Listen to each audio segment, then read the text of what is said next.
Hey there, welcome back for part 3 of this little series about figuring out the SenseMaker that we're doing for what the heck's going on in tech. Might need to put that in as the actual title, as it keeps being something that I use and seems to connect a little bit. So, update since the last one. I've actually, excuse me, I've now tested. I put all the collector. I finished like putting it into the actual tool. Remembered how to use it. It's not the easiest thing to use, I'd say, but once you get the hang of a couple of things, it's pretty quick to do. I'll walk you through that. And I'm also going to explain, I've tested now the collector with a couple of people, just put out a message to people I know, and people are always happy to take a look at stuff, which is really helpful. So they tried it out, and through that, I've actually made some changes to what we were doing and adjusted some things even more. The biggest change was in the framing. So last time I talked about this idea of the message in a bottle and how that felt like a really nice marketing angle for it and stuff like that. What I ended up finding was it didn't really connect with the people I tested it with. They found that a little bit hard to use. And the other thing that it did, it prompted at least one of them to give more of a systems analyst perspective view. So they started talking about the broad shifts in trends and things like that in tech as they saw it. And that's really not what we're trying to get. So with them live on the call, this is where being live on a call is really helpful rather than putting this out and asking for feedback. I was able to then test some of the other prompts we've been playing with inside the Miro board that I showed you before, and ended up with with one that was much more your best friend tells you they'd like to start doing what you do, and what do you tell them? What advice or story do you share with them to illustrate that? I then was chatting through this with John. It wasn't quite connecting with him, so we ended up at a place where it says instead your best friend asks you how things are going professionally, and you reply with a story that captures what things feel like at the moment. Because one of the things that was tricky, I think, with your best friend tells you they want to do what you do, and you respond with the story or advice. There's a tricky thing if you're not employed. Oh no, there was another one we thought of, which is your best friend asks you how things are going at work, and you reply with a story that captures what things feel like at the moment. That's tricky because that there are an unprecedented amount of people in tech who are unemployed right now. They need to be included too. And how are things going at work is a bit of a strange question. That's also, it doesn't quite work if you're more of a consultant or something like that. So, yeah, how are things going professionally gives it a slightly broader framing while still keeping it grounded. I've been testing this more now, piloting it with some people, and seeing that some really good, rich stories are coming in. So that's exciting. I should be able to show you a couple of elements. But yeah, so the other thing that getting rid of the message in the bottle theme enabled was making the copy much, much simpler. So this still, I'm going to do another revision of this with my partner, Carissa, just to get this messaging nice. There's still some work to do around how to share this more broadly, but I've started building in some of those mechanisms to encourage people. So I'm going to walk you through what we've got here. There are 4 sections now that I've made. And the first page is really just the introduction. So people are going to land there. I'll show you the actual collector and how it looks in a minute. And you've got this sort of intro thing, which is guiding you into this is for you. And there's a little bit of consent here. We want to say, how is this data going to be used? Letting you know, look, this is going to be public. We'll share all the stories publicly, along with the patterns that emerge in the data. So you've got to save it when you do this. And then we move on to the main body of the collector. And so here we are. Your best friend asks you how things are going professionally, and you reply with a story that captures what things feel like at the moment. Share that story. Bang. And then it gives you this space to type your story. There are options you can play with in SenseMaker where people can record audio or even video. Given that we want to make this fully uh, anonymized, it feels like that is not a great idea. So yeah, decided not to include those audio snippets type thing. It makes things just a bit more complicated. Now this is the main fragment. That's something you need to know. So we're going to anchor. This is this make part of main fragment. So we're anchoring this. Everything else is anchored to this story is really the key. Once we've collected that story, then we introduce the idea of the triangle shapes below, which is encouraging people to think about where this statement sits. Each on the triangle structure where your story about how your story sits between three factors by dragging and dropping a marker onto the shape.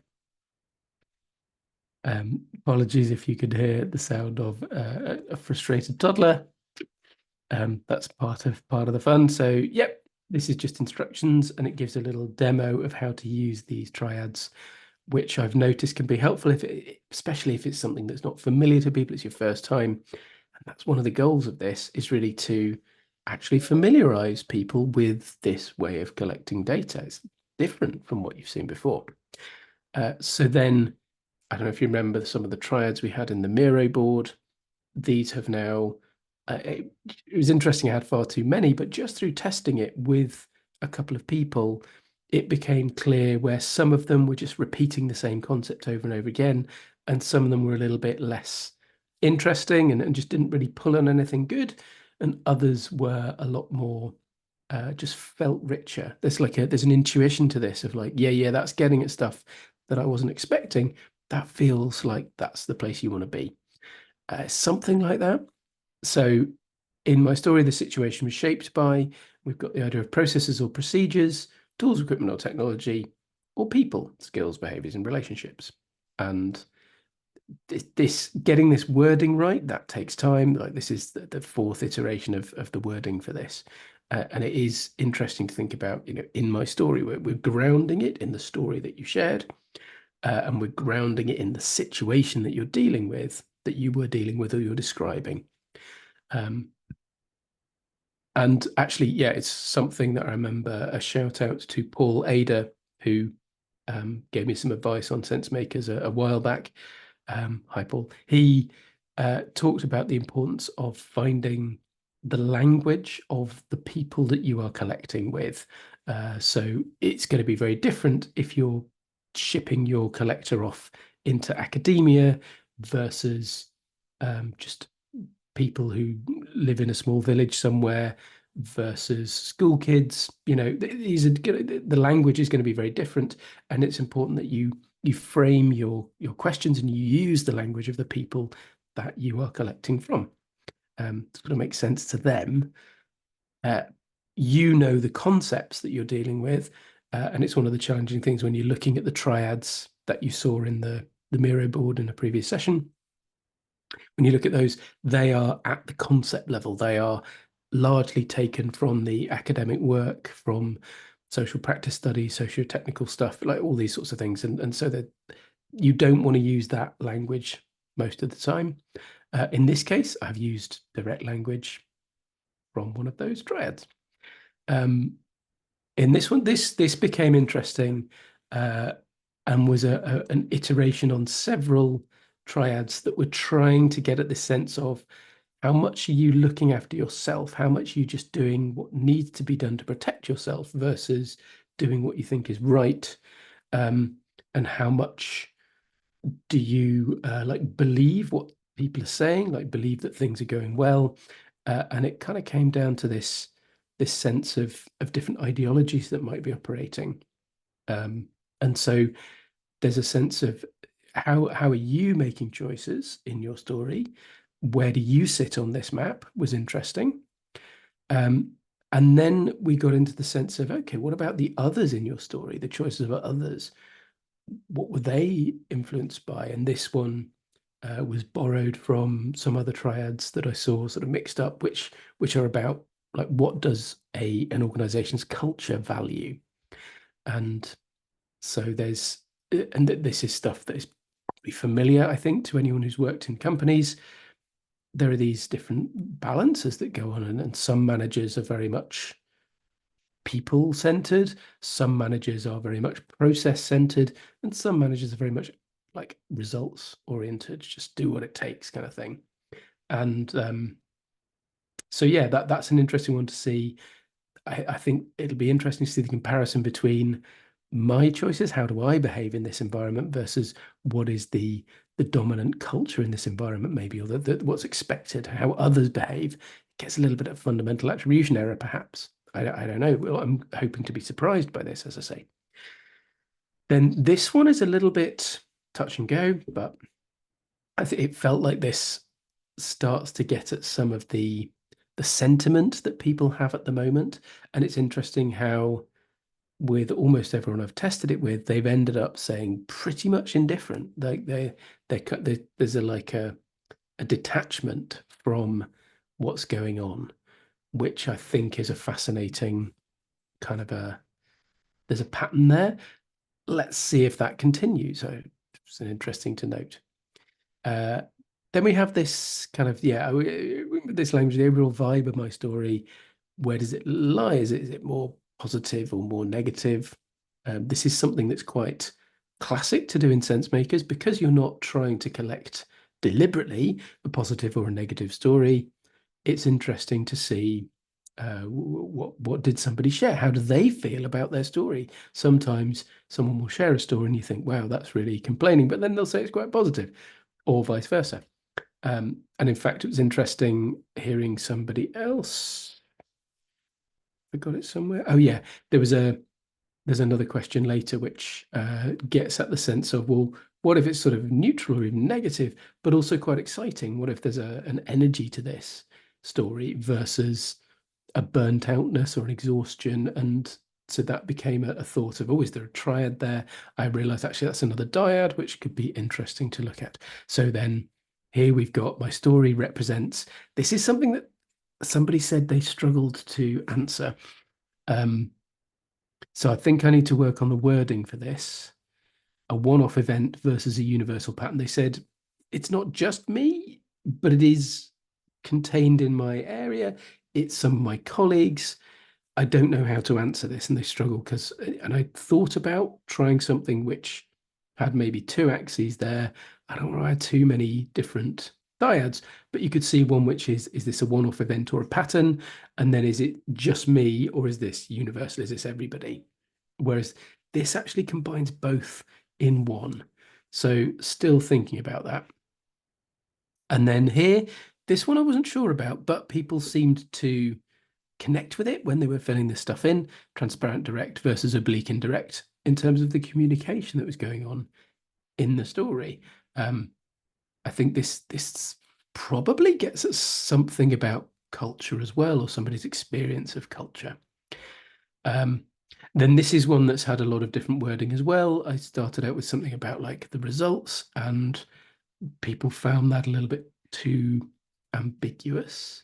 So I kind of leaned into making it ambiguous and saying, look, things played out, stuff happened. How much did you feel this was in your control versus out of your control? I don't know how this is going to land. I think I can imagine there are a lot of people for whom stuff is happening and they feel it's out of their control. I wonder if are there founder types? Are there people who are in leadership roles who feel like it is in their control? Or do we find that actually your role is in leadership or in something that you'd imagine would feel very in control, and yet they also feel completely out of control? Like how do the patterns play out there? That could be interesting. Which brings us on to then some multiple choice questions, and this then gets into, you know, more like demographic stuff, I suppose, about your position in tech. And I think there may be some more questions we need to ask to help us zero in on some of the patterns. But here we got how long have you been working in tech and a range of different times. This goes up to like over 30 years, which is a pretty long time. But it's going to be interesting to see. Are you brand new, sort of new intern type, or are you mid-career, or are you a little bit more experienced? Do we see different patterns across different like lengths of time potentially? Um, then I've added in this I stole from another SenseMaker I saw, which I thought was an interesting way of getting at things from another angle. Use a metaphor to describe tech culture by finishing the following sentence. Working in tech in 2024 is like ... Now, this could be challenging. I'm wondering whether we make this optional, but people can just type some garbage in there if they really can't think of something.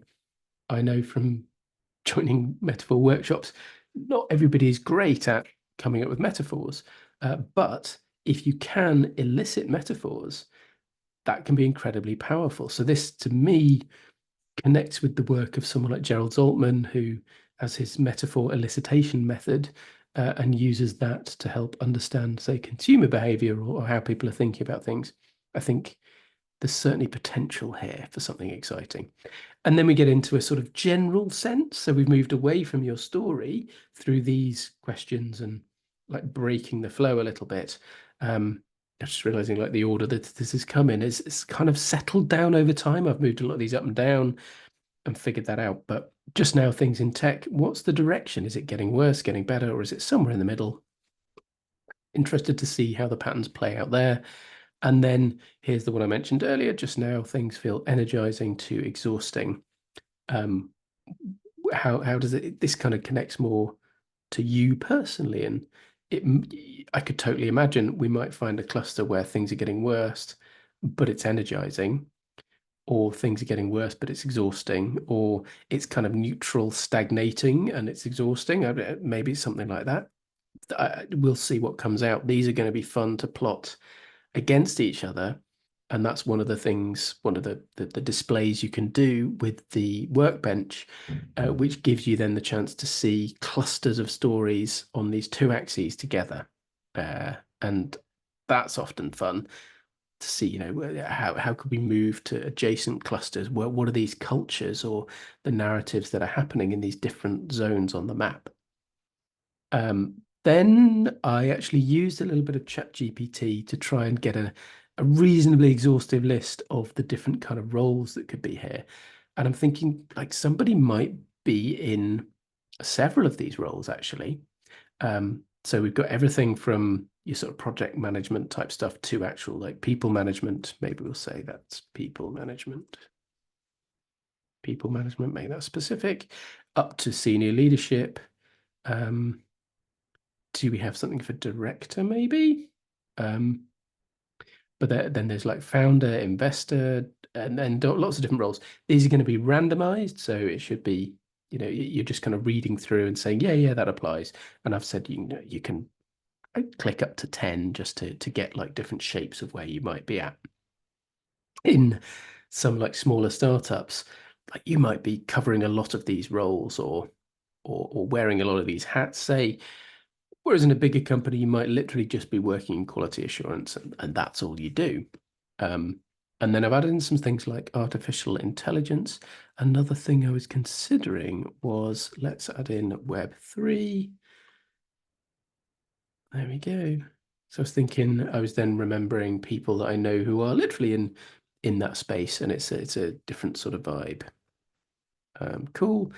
Then the way I'm working in tech at the moment, this again, let's say select all that, apply. We've got then different sort of forms of employment. Uh, Maybe this is full-time employed. What we don't have here is founder, director, company director. So you might be something like that, or you might even be, say, a board member.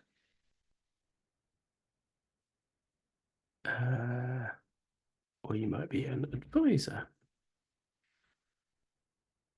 Good. We've already got coaching training. Good. Yeah, cool. So there's a load there. And then quickly go through the next. So then something that I don't think was covered last time. I'll just zoom up here. Oh no, it was covered. It was in the Miro board, but it's fallen out quite nicely. Just a few more questions, this time imagining the future. And then a little, I've seen this be a problem before. You've got to actively press the save button when you finish this collector. Otherwise, your work is all gone. Sometimes that's a real pain. It's something I'd love for the company to change with this actually, is to make this auto save and collect as you go, so you didn't risk losing all this work that somebody's done. So we're looking at change, and I'm using this idea of like casting into the future as actually a side casting method. This is not asking you literally to predict the future for us. This is much more of a story about what do you think needs to change now, or how do you think things are going. It's much more about now than it is about genuinely the future, I'd say, for most people. What can you notice have changed?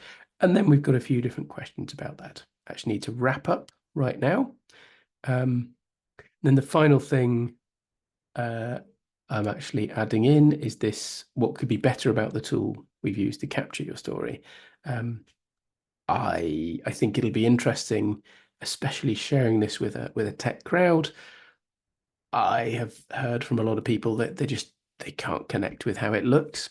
Like, it just looks old-fashioned, and it doesn't look like something that tech people would use, which is, I think, a surprisingly large barrier to entry, but I might be wrong. Let's quickly look at these three. So when you've described your change, the change came about through, we've got a crash of the status quo, nurturing emergent new ways of working, or deliberately designing a new solution. And this has been an interesting one for people to play with, and it's quite good and reflective, I think. So it's been interesting. Who is involved? This is trying to get at a sense of agency, like who's going to be involved in this, and I'm trying to keep it vague enough that it's not not too specific, obviously, vague, not specific, but also give like directionality. So is it going to be people who are leaders, or is it going to be grassroots people, like a grassroots organization, or is it going to be interventionists from outside tech, where I'm thinking that is other industries or regulators, lawmakers, politicians, I don't know, stuff like that. Financiers, like, are they in or outside tech? I don't know. And then what evolved was it rules and regulations? Did the rules change, or behaviors and norms? That's more of a broad sense of things. Or was it me? Did I change in this story? How much was it me versus other things going on? And again, this is getting at a sense of, I think, agency, and a sense of how much influence you think you have potentially. We'll see. Some of this is very experimental, I think. Then the change we've got here, if your original story was negative, but the change is positive, or vice versa, how does this go? What sort of patterns might we see there? And then, as I say, there we go. We save it. And then finally, we jump, the collector jumps you to this end section.